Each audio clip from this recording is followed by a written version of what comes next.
Bonjour, bienvenue sur la chaîne Photophile. Alors bienvenue sur ce tuto consacré à Affinity Photo. Dans le cours complet, on a vu que les filtres que l'on a à disposition dans Affinity Photo sont relativement peu nombreux, et en particulier on n'a pas de filtres dits artistiques pour faire des effets de peinture, des encadrements, des choses comme ça. Donc on peut ajouter un module à Affinity Photo. Là en particulier on va voir le module FilterForge. Alors, vous le trouvez sur le site www.filterforge.com et sur l'onglet Buy, acheter, vous avez les différentes versions. Il y a aussi une version d'essai limitée à 30 jours, voilà, que vous pouvez télécharger ici, donc gratuitement. Dans les versions, ça démarre à autour de 30 $, 29 $, 50 $ pour l'édition standard, l'édition professionnelle est à 80 $, enfin 79. Vous avez dans la même page ici le comparatif en fait des fonctions de chaque édition.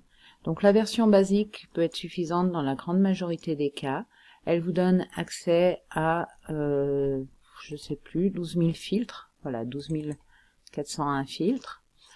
Il faut savoir simplement que les autres versions vous permettent d'une part de créer vos propres filtres et que si vous voulez traiter des images plus grandes que 3000 par 3000 pixels, il faudra passer sur une version professionnelle. Donc en dehors de ces deux limitations-là, vous pouvez tout à fait vous contenter de la version à 29 $. Alors qu'est-ce qu'on a dans FilterForge? Si je reviens donc dans Affinity Photo, donc après l'installation, vous allez le voir apparaître ici dans Module, Filtre, Module, FilterForge et FilterForge 7. Voilà, ça me lance une interface en fait dédiée à l'application des filtres. Ici, je vais trouver deux catégories principales, texture et effet. Pour la photo, ce sera plutôt effet qui nous intéressera. Ici, comme je dispose d'une version professionnelle que m'a gentiment mise à disposition l'éditeur, j'ai la possibilité, vous voyez, de créer mes propres filtres. Donc, pour l'instant, ça, on va le laisser de côté. Dans la version, dans les textures, vous pouvez avoir par exemple les encadrements.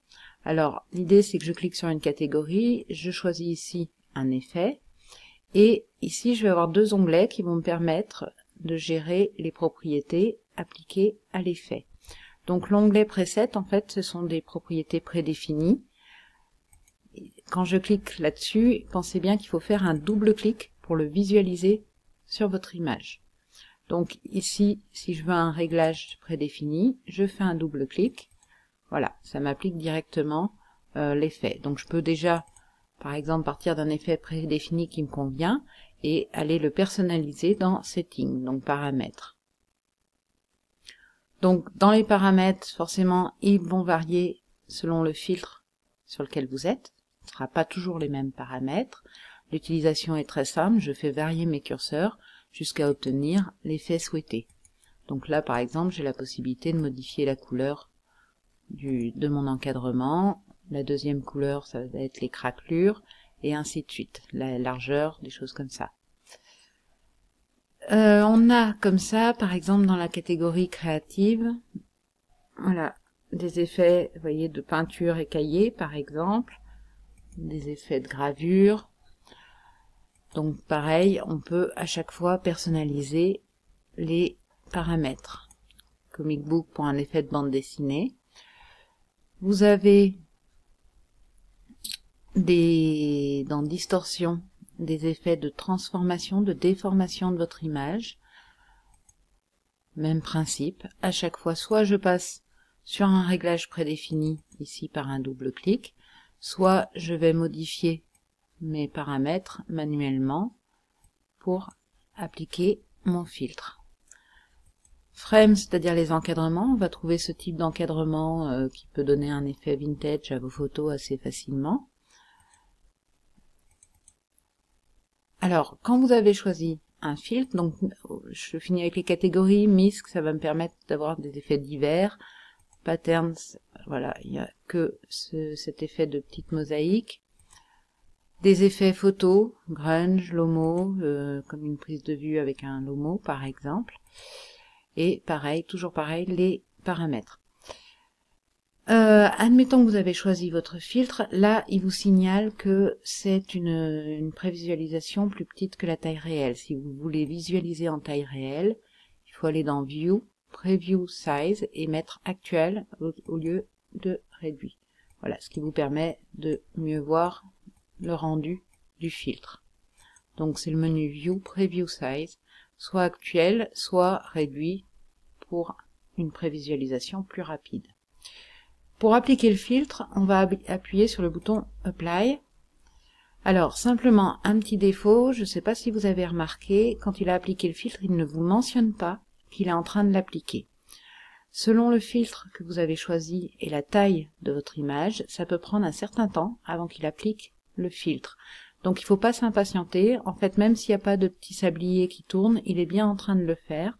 Vous le laissez faire et vous allez obtenir votre image finale avec le rendu souhaité. Donc c'est un petit défaut de ce module, c'est qu'effectivement, bon, il indique pas qu'il est en train de travailler, mais encore une fois, faut pas s'impatienter, il travaille et il vous applique le filtre. Et après, évidemment, il ne vous reste plus qu'à enregistrer votre image, toujours pareil, soit au format Affinity photo avec un enregistré sous, soit en JPEG, via le menu Fichier exporté et JPEG ici, pour enregistrer votre image finale. Voilà, j'espère que ce tuto vous aura plu, j'espère qu'il vous permettra de compléter un petit peu ces filtres d'Affinity Photo. Encore une fois, le site de l'éditeur, c'est filterforge.com, voilà. Et vous allez trouver toutes les différentes versions. N'hésitez pas aussi à tester d'abord avec la version d'essai pour voir si ça correspond à vos besoins. Je vous dis à très bientôt sur la chaîne de Photophile. Pensez à mettre un j'aime si vous avez apprécié ce tuto et on se retrouve bientôt pour d'autres tutos.